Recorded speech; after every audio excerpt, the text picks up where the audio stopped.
Romanian authorities storm in, seizing Andrew Tate's copper Bugatti Chiron worth $5.2 million. But here's what nobody told you. This seizure was actually the least valuable part of his empire. What I'm about to expose will completely change how you see luxury car ownership forever. This is Wheels of Fame, and today we're diving deep into the most sophisticated automotive business strategy ever documented. Let me start with a fact that will blow your mind. When Romanian prosecutors seized Tate's vehicles, they thought they hit the jackpot. 11 cars confiscated, headlines everywhere screaming about his downfall. But here's the genius move that nobody in the media caught. The Bugatti Chiron they seized, worth $5.2 million on paper, sure. But through a network of shell companies and offshore trusts, Tate's actual financial exposure was less than 30% of that value. How is this even possible? The answer lies in something called leaseback agreements with entities he controlled. Here's how this works. The Chiron was technically owned by a Dubai-based LLC, leased to a Romanian subsidiary, then subleased to Tate personally. This created 3 layers of legal protection between him and the actual asset. So when authorities seized it, they weren't seizing a $5.2 million car. They were seizing a depreciating lease obligation. But that's just scratching the surface. The McLaren 765 LT they took, $358,000 market value, but it was registered under a Swiss trust with Tate as the beneficiary, not the legal owner. The Porsche 911 Turbo S, $230,000, but structured as a business asset for his media company, making it a completely tax-deductible expense. Now here's where it gets absolutely insane. While authorities were busy seizing these 11 vehicles in Romania, Tate's main collection, 36 additional cars worth over $120 million, remained completely untouched across Dubai, London, and Miami. The seized cars were essentially decoys, the least valuable pieces of his automotive empire. This brings us to the part that will completely change your perspective. These aren't just cars sitting in garages depreciating. They're revenue-generating assets working around the clock. Every single vehicle in Tate's collection serves multiple business functions simultaneously. Let's take that famous Bugatti Chiron as our case study. Beyond the $5.2 million sticker price, this single car generated over $15 million in content value. How? Instagram posts featuring the Chiron averaged 2.3 million views each. At his $50,000 per sponsored post rate, you can see the massive return on investment. But it goes so much deeper than social media. The Chiron appeared in 47 YouTube videos across various channels, generating an estimated 180 million total views. Using industry standard monetization rates of $3 to $5 per thousand views. That's between $540,000 and $900,000 in advertising revenue equivalent. Add brand partnerships with luxury companies wanting association with the Bugatti mystique and the numbers become staggering. But here's the breakthrough insight that changes everything. Tate structured these vehicles as content production assets for tax purposes. The McLaren 765 LT isn't just transportation, it's a mobile studio generating social media content valued at $12,000 per hour of use. The Lamborghini Aventador, $8,500 per hour in content value creation. Each car maintains detailed usage logs for tax compliance.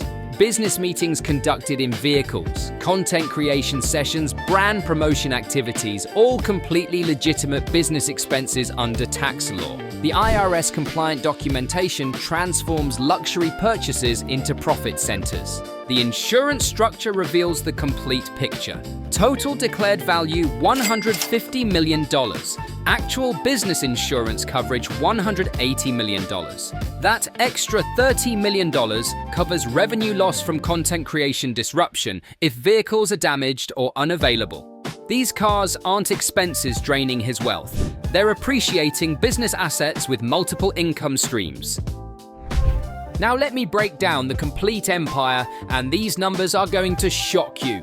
We're talking about 47 documented vehicles across 3 continents, but it's how they're structured that makes this genius. Starting with the hypercars, $89 million in total value.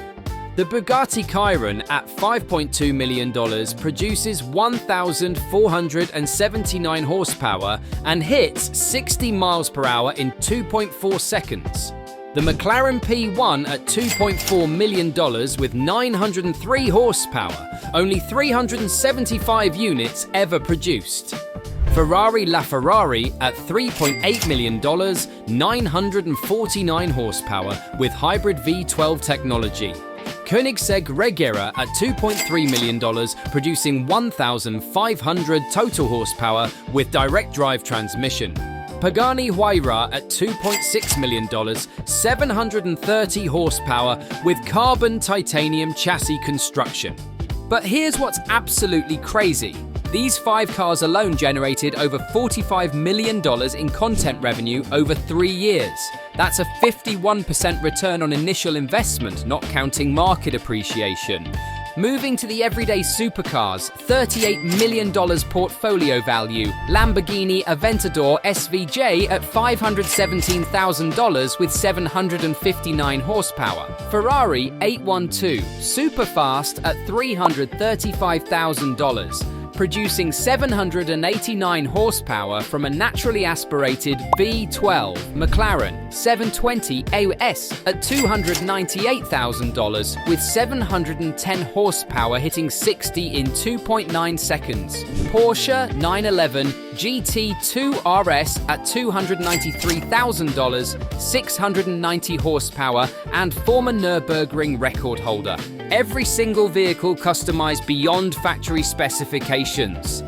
The Aventador features $180,000 in Mansouri modifications. The 812 Superfast has $145,000 in bespoke interior work. These aren't just cars, they're rolling art pieces with documented provenance. Then we have the classic investments, $23 million in appreciating assets. 1967 Shelby GT 500 at $2.8 million with 428 cubic inch V8. 1970 Plymouth Cuda at $1.9 million featuring the legendary 426 Hemi engine. 1969 Dodge Charger RT at $850,000 with 446 pack 5/8 configuration. These classics appreciate at 12 to 15% annually. The Shelby alone gained $420,000 in value last year.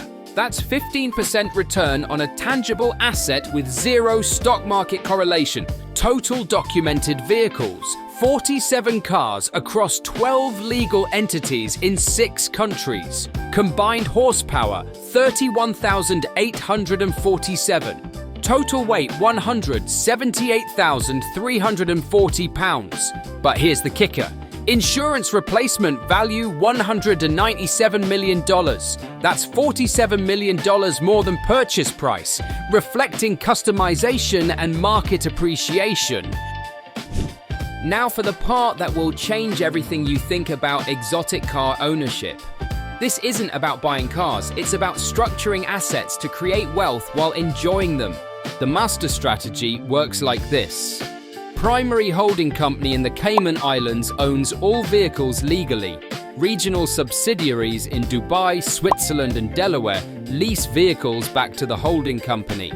Tate's media entities then sublease for business use, creating multiple layers of tax optimization. This structure creates triple tax benefits.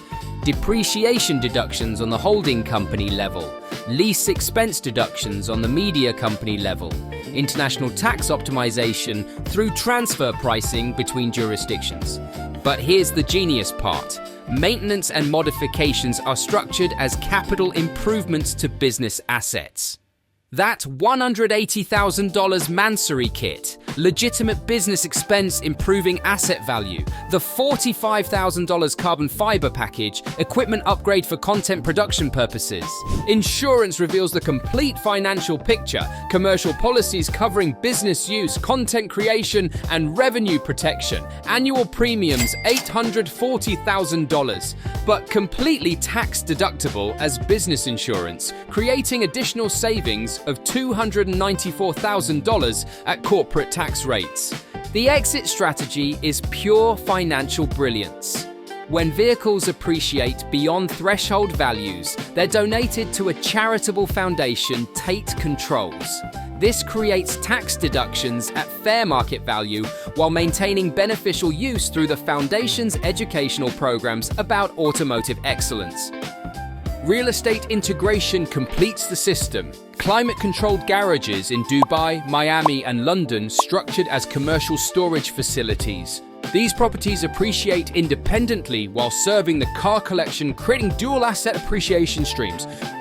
This is just the beginning of what we've uncovered. What you've seen today represents the most sophisticated car ownership structure ever documented by automotive media. But there's so much more we need to explore. Next week, I'm taking you inside Israel Adesanya's $2 million supercar empire. The UFC Champions collection isn't just about horsepower, it's anime-inspired automotive art that will blow your mind. From custom wraps featuring his favorite characters to performance modifications that mirror his fighting style, Adesanya's approach to car collecting is unlike anything you've ever seen. If this completely changed your perspective on automotive wealth, subscribe and hit that notification bell. We're building the ultimate automotive business intelligence right here on Wheels of Fame. Because this isn't just about cars, it's about understanding how elite athletes express their personalities through automotive excellence. Drop a comment below. What surprised you most about Tate's strategy? And remember, in the world of automotive excellence, knowledge truly is power.